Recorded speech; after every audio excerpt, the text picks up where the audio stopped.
Bismillahirrahmanirrahim. Assalamualaikum warahmatullahi wabarakatuh. Bapak Ibu sekalian, hari ini polemik tentang sholat Jumat berjamaah atau jamaah di masjid untuk Kabupaten Sintang.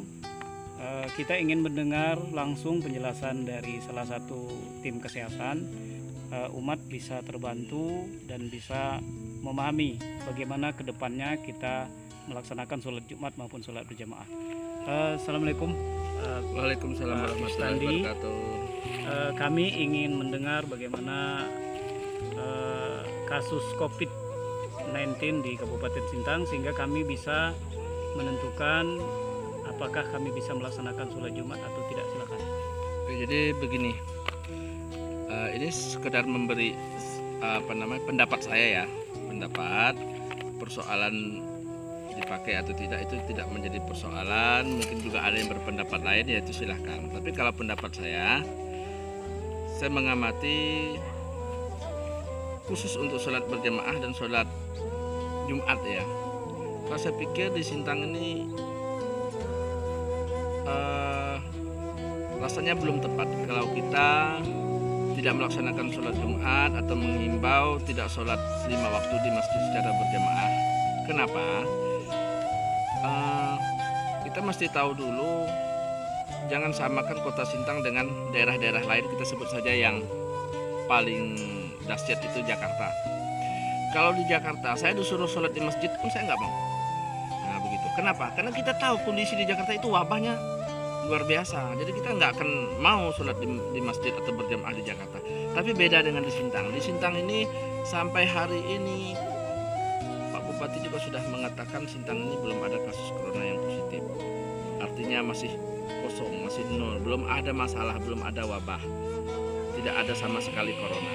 Tetapi kita memang wajib waspada. Lalu bagaimana kita mewaspadanya itu? Kita mewaspadanya untuk di masjid-masjid lah ya. Kita karena tujuannya mau untuk sholat berjamaah. Siapkan tempat cuci tangan yang banyak, ada sabunnya dan sebagainya. Kemudian masjid kita harus selalu dalam kondisi bersih, bila perlu dilakukan disinfektan, penyemprotan, mungkin 2 kali atau 3 kali dalam seminggu. Jadi jemaah itu bawa sejadah sendiri. Kemudian kita himbau juga kepada jemaah-jemaah yang memang punya halangan, misalnya ada batuk, ada demam, ada pilek dan seterusnya, udah monggo sholat di rumah aja, nggak usah ke masjid. Tapi bagi kita yang sehat-sehat ini, ya sudahlah, kita sholat di masjid, yang penting masjid kita terjamin bersih, insya Allah. Yang kedua, kalau memang kita punya masker, kita pakai masker. Itulah ikhtiar-ikhtiar kita untuk menghindari terjadi penularan itu. Dan sebenarnya dari beberapa yang kita dapatkan ya, karena kita juga sering mendengarkan para ahli yang berbicara, corona itu kan cara penularannya itu hanya melalui droplet atau melalui liur yang terpercik.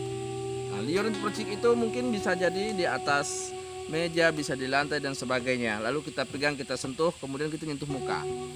Itulah proses penularannya.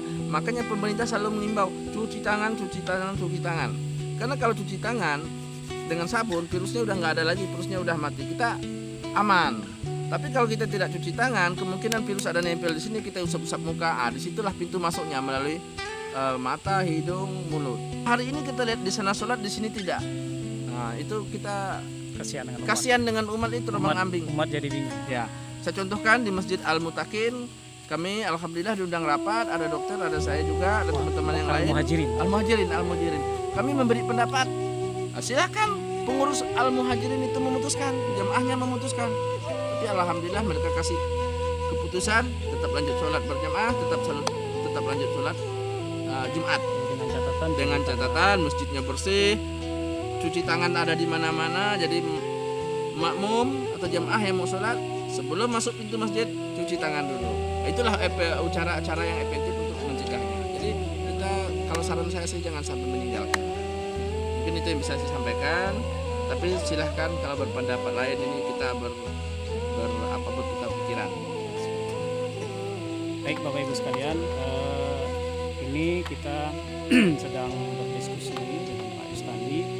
Beliau adalah merupakan salah satu petugas rumah sakit Adi Muhammad. Mudah-mudahan diskusi ini bisa bermanfaat dan kita bisa menentukan tentang bagaimana kedepannya Jumat kita. Baik, terima kasih. Assalamualaikum warahmatullahi wabarakatuh.